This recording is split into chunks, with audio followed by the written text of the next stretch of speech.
नमस्कार दोस्तों, आपका स्वागत है गणित के गुरुजी यूट्यूब एजुकेशनल चैनल पर। दोस्तों, आज का जो वीडियो है वह है स्पीडी की रिवाइज योरसेल्फ रेलवे सामान्य विज्ञान वॉल्यूम 2 पर आधारित। दोस्तों, यह स्पीडी की 2023 की न्यू एडिशन की बुक है। इसमें सन 2022 तक जितने भी रेलवे एग्जाम्स में प्रश्न पूछे गए हैं वे सभी इसमें दिए गए हैं। दोस्तों, यह रेलवे की सामान्य विज्ञान की बुक केवल रेलवे के लिए ही नहीं, बाकी अन्य जितनी भी परीक्षाएं होती हैं जिनमें सामान्य विज्ञान के प्रश्न पूछे जाते हैं उन सभी प्रतियोगिता परीक्षाओं के लिए उपयोगी है। दोस्तों, इस बुक में बहुत सारे सेट्स दिए गए हैं, तो दोस्तों आपके लिए बहुत अच्छा अवसर है कि हमारे इस चैनल पर बिल्कुल शुरू से इस बुक की शुरुआत हो रही है। तो आइए हमारे साथ इस बुक को पूरा कीजिए और अपनी तैयारी को बेहतर कीजिए। दोस्तों, आज हम करेंगे स्पीडी की वस्तुनिष्ठ सामान्य विज्ञान रिवाइज योरसेल्फ सेट नंबर 193। तो चलिए दोस्तों फिर शुरू करते हैं।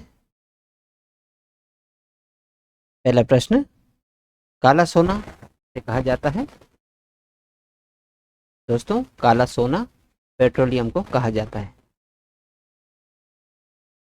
अगला प्रश्न, प्रश्न नंबर 2, डेटाबेस में किसी रिकॉर्ड का पता लगाने के लिए एकमात्र प्रयुक्त की जाने वाली कुंजी कौन सी है?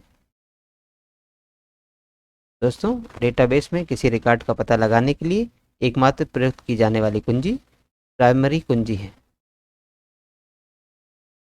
अगला प्रश्न, प्रश्न नंबर 3, कॉन्टैक्ट लेंस किससे बनाया जाता है?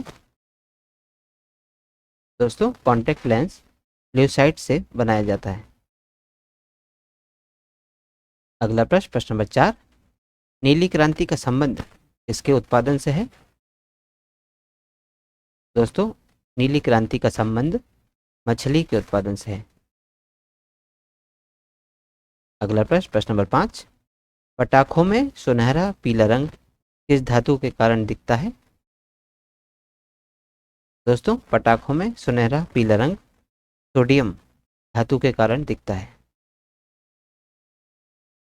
अगला प्रश्न, प्रश्न नंबर 6, वर्मी कंपोस्ट किससे उत्पन्न होता है?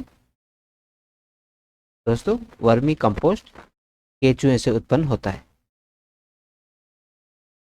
अगला प्रश्न, प्रश्न नंबर 7, हाइड्रोकार्बन के फिशर ट्रॉप्स संश्लेषण में किस उत्प्रेरक का प्रयोग किया जाता है?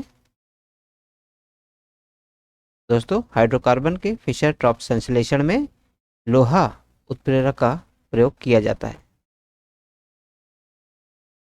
अगला प्रश्न, प्रश्न नंबर 8, सेल्सियस में मानव शरीर का सामान्य तापक्रम कितना होता है? दोस्तों, सेल्सियस में मानव शरीर का सामान्य तापक्रम 33 डिग्री सेल्सियस होता है।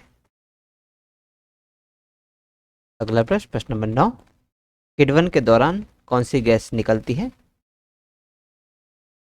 दोस्तों, किण्वन के दौरान कार्बन डाइऑक्साइड गैस निकलती है।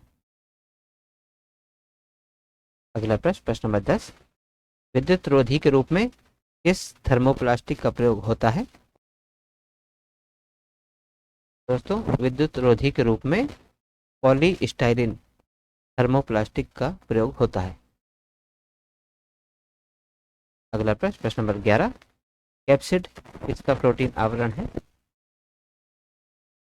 दोस्तों, कैप्सिड विषाणु का प्रोटीन आवरण है। अगला प्रश्न, प्रश्न नंबर 12, पटाखों में लाल बैंगनी रंग किस धातु के कारण दिखाई देता है? दोस्तों, पटाखों में लाल बैंगनी रंग रुबिडियम धातु के कारण दिखाई देता है। अगला प्रश्न, प्रश्न नंबर 13, मानव का बाल किसका बना होता है? दोस्तों, मानव का बाल प्रोटीन तथा डीएनए का बना होता है।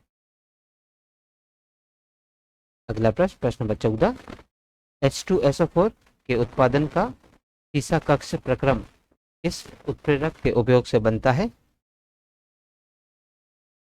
दोस्तों, H2SO4 के उत्पादन का तीसरा कक्ष प्रक्रम नाइट्रोजन के ऑक्साइड उत्प्रेरक के उपयोग से बनता है। अगला प्रश्न, प्रश्न नंबर 15, स्मृति कोश के लिए चुंबकीय ड्रम का प्रयोग करने वाला प्रथम कंप्यूटर कौन सा है? दोस्तों, स्मृति कोश के लिए चुंबकीय ड्रम का प्रयोग करने वाला प्रथम कंप्यूटर IBM 650 है। अगला प्रश्न नंबर 16, किस विटामिन की कमी से पुरुष तथा महिला दोनों में बंध्यता आ जाती है? दोस्तों, विटामिन ई की कमी से पुरुष तथा महिला दोनों में बंध्यता आ जाती है। प्रश्न नंबर 17, न चिपकने वाली सतह से लेपित बर्तनों को बनाने में किसका उपयोग किया जाता है? दोस्तों, न चिपकने वाली सतह से लेपित बर्तनों को बनाने में टेफ्लॉन का उपयोग किया जाता है। प्रश्न नंबर 18, अंडा विज्ञान में इसके विशेष संदर्भ में का अध्ययन किया जाता है? दोस्तों, अंडा विज्ञान में चिड़िया के विशेष संदर्भ में अंडों का अध्ययन किया जाता है। अगला प्रश्न नंबर 19, पटाखों में सेब जैसा हरा रंग किस धातु के कारण होता है? दोस्तों, पटाखों में सेब जैसा हरा रंग बेरियम के कारण होता है।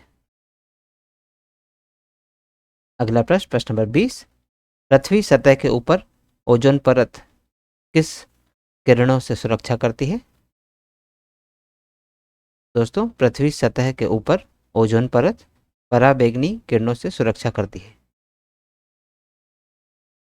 अगला प्रश्न नंबर 21, NH3 यानी अमोनिया के निर्माण के हेबर प्रक्रम में किस उत्प्रेरक का उपयोग होता है? दोस्तों, NH3 यानी अमोनिया के निर्माण के हेबर प्रक्रम में सूक्ष्म विभाजित लोहा का उपयोग उत्प्रेरक के रूप में होता है। अगला प्रश्न नंबर 22, एल्यूमिनियम क्रायोलाइट में घुले हुए शुद्ध Al2O2 को किस प्रक्रिया द्वारा प्राप्त किया जाता है? दोस्तों, एल्यूमिनियम क्रायोलाइट में घुले हुए शुद्ध Al2O2 को विद्युत अपघटन की प्रक्रिया द्वारा प्राप्त किया जाता है। अगला प्रश्न नंबर 23, नाभिकीय रिएक्टर के लिए सर्वोत्तम नाभिकीय ईंधन के रूप में किसे जाना जाता है?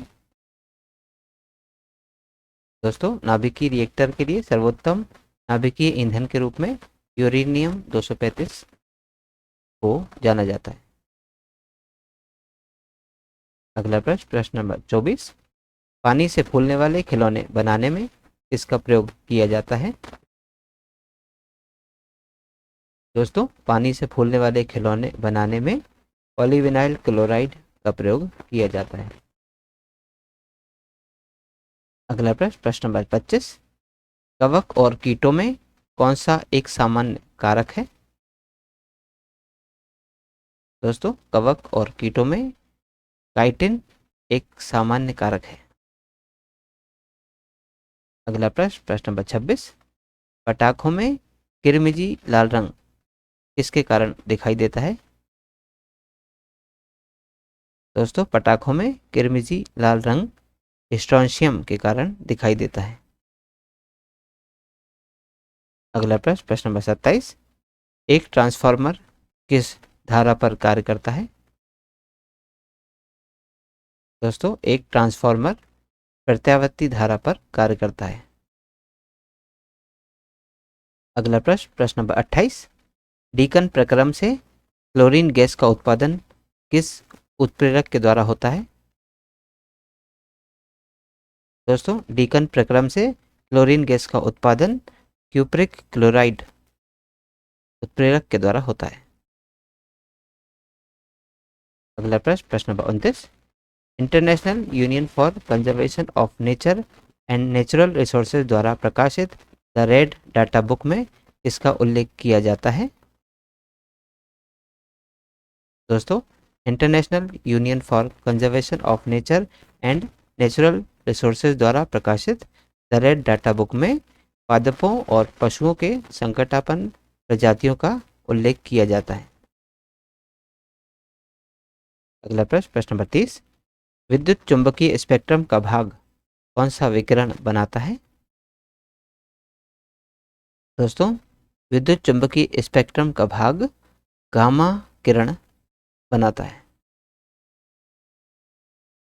अगला प्रश्न, प्रश्न नंबर 31, मानव शरीर में लगभग कितनी तंत्रिका कोशिकाएं होती हैं? दोस्तों, मानव शरीर में लगभग 10 बिलियन यानी कि 100 करोड़ तंत्रिका कोशिकाएं होती हैं। तो दोस्तों, आज की इस प्रश्नावली में कुल 31 प्रश्न थे जो हमारे द्वारा पूर्ण कर लिए गए हैं।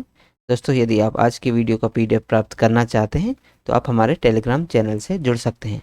दोस्तों, हमारे टेलीग्राम चैनल में इस YouTube चैनल के सभी वीडियोस के PDF मुफ्त में अवेलेबल है। तो आज ही जाइए और तुरंत ज्वाइन कीजिए और सभी वीडियोस के PDF को मुफ्त में डाउनलोड कीजिए और अपनी तैयारी को बेहतर कीजिए। और दोस्तों, यदि आप इस YouTube चैनल पर नए हैं तो चैनल सब्सक्राइब कर लीजिए, वीडियो को लाइक किया कीजिए तथा इन्हें अन्य लोगों के साथ शेयर कीजिए। दोस्तों, मिलते हैं अगले वीडियो में अगली प्रश्नावली के साथ। तब तक के लिए नमस्कार।